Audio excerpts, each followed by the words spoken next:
Today, we're going to be talking about a man that thought it was a good idea to poison his neighbors by injecting a chemical under their door. The man here is known as Zuming Lee. I think I said that right. According to Google Translator, Zuming Lee. Zuming Lee. Now, what makes this even worse is that he was doing this to his neighbors that just had a newborn baby. It was a man, a wife, and a newborn baby in the apartment. They would have never even caught this guy if they didn't put a hidden camera in their plant outside. Now, apparently Lee had been making noise complaints for a few months now, and I guess he just got fed up with it. I don't understand how that is the way to handle the situation, to try to off your neighbors like that. Now, I don't really know if these chemicals will off your neighbors or not, but there's a newborn baby in that house, so I'm assuming that it's going to do some damage to the newborn baby for sure, because according to the dad, the baby was vomiting, and he was getting sick from it too, him and his wife. Umar Abdullah telling NBC's Tampa affiliate WFLA he realized something was wrong when his 10-month-old baby started vomiting. Around the same time, he began smelling an unusual scent around his apartment. So naturally, he started to look around his house and was trying to figure out what was going on. He changed the water heater. He even called the fire department. But then he realized that his neighbor was making all these complaints, these noise complaints about him. And that's when he decided to put the camera in the plant. And that's when he caught him. You are watching what cops say is a terrible crime committed by a brilliant chemist. First, he's seen filling a syringe with some sort of substance. Then he places the syringe under an apartment door. Now they're calling him a mad scientist, a brilliant scientist, because he was a decorated student at the school he went to. Apparently, he was really smart in his area of expertise and, well, not smart enough to, not get caught. It goes to show you that he was very confident in what he was doing, because in the video, it looks like he looks directly at the camera, at the plant. First thing I would think if I was doing something really bad is like a suspicious plant in the corner. I would be thinking something about that. And the fact that he was just able to do that in the open and not get caught, that's pretty scary, man. I'm surprised none of the neighbors saw him doing this, or just imagine if they opened the door while he was doing that, or somebody just came out and they're like, what the hell? I mean, take a look at where this plant's sitting. Like, it's the most obvious decoy plant I've ever seen in my life. But escalated to this. I installed a hidden camera outside because we were suspecting someone is basically tampering our place from outside.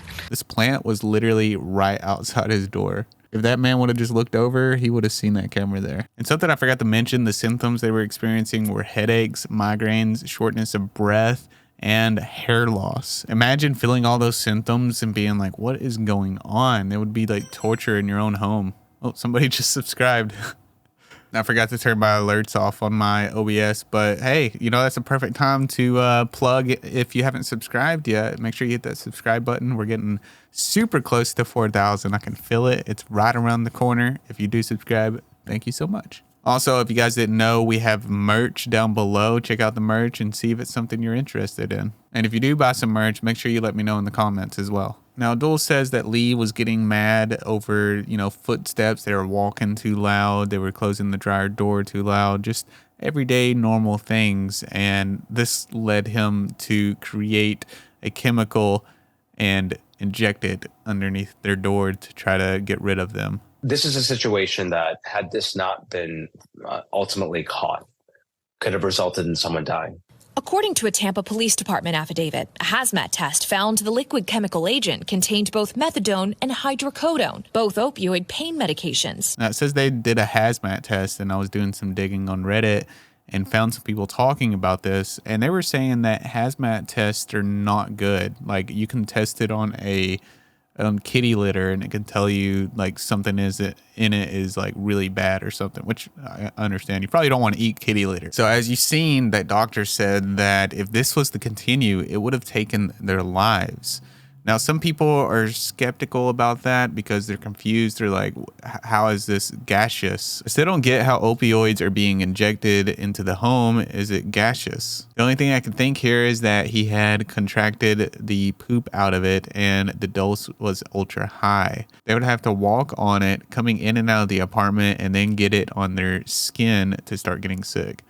So like, is it even possible to make such a high concentration? That I don't know. Weird choices for a chemistry student. Something that becomes gaseous like chloroform or something that would make a hell of a lot more sense than opiates. So if anybody in chat knows if this is correct, is this how it works? And they're saying that the hazmat test isn't even a real lab test. A hazmat test means it wasn't a real lab test. It's probably one of those crazy, crappy field drug tests that show positive on common things like kitty litter. Exactly. They used one of those you see in traffic stops. They're bad at false positives. I wonder what it really was. So hopefully more information comes out on this case. I'd like to know if there was actually more in that chemical that he was putting underneath their door. And something else that bothers me about this case is that he was released on bail after basically trying to off his neighbors. Can you imagine finding out your neighbor was doing this, reporting him to the police, then he gets arrested, then he's released on bail? Who's to say he won't try to do something else? Because basically, I think he's screwed at this point anyways, right? What does he have to lose? Unless, he gets out of it in some way, because he did plead not guilty. So I'm curious to see how he's going to deny the evidence of him putting something under the door. Is he just going to be like, oh, I was just watering the door. There was soil there and I saw a little plant that was trying to grow or something. Like, what is he going to say? Because they got Lee on 4 offenses. One offense was a battery on Leo non-serious. Second offense was battery simple. Third offense was aggravated stalking. And the fourth offense was possession controlled substance. And I'm curious because the doctor said that this could have resulted in death. So why isn't this an attempt of murder? What is going on here?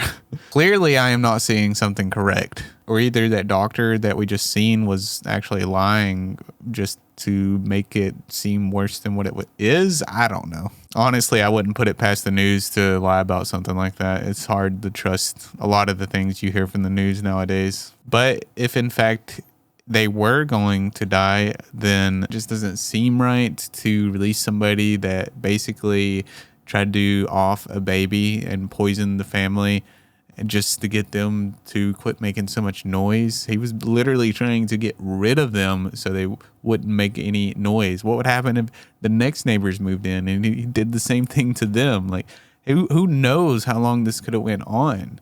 Who knows what he could have kept doing?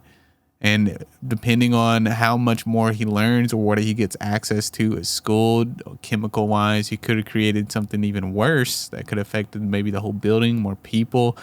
I feel like this could just be the start to something else, right? It always manifests in small ways and then it builds up and then gets bigger. Anyways, that's my take on the story. I thought this was just a really bizarre and weird evil thing. I have never seen anything like this before. Somebody trying to poison a family by injecting a chemical under the door. It's actually crazy to even talk about. But with all that said, I hope you guys enjoyed this video. If you did and you're not subscribed, make sure you hit that subscribe button, hit the thumbs up. Let me know in the comments down below what you think about this whole situation. And if you want to support more videos like this, consider becoming a Patreon. There's a link down in the description down below. And I'll see you in the next one.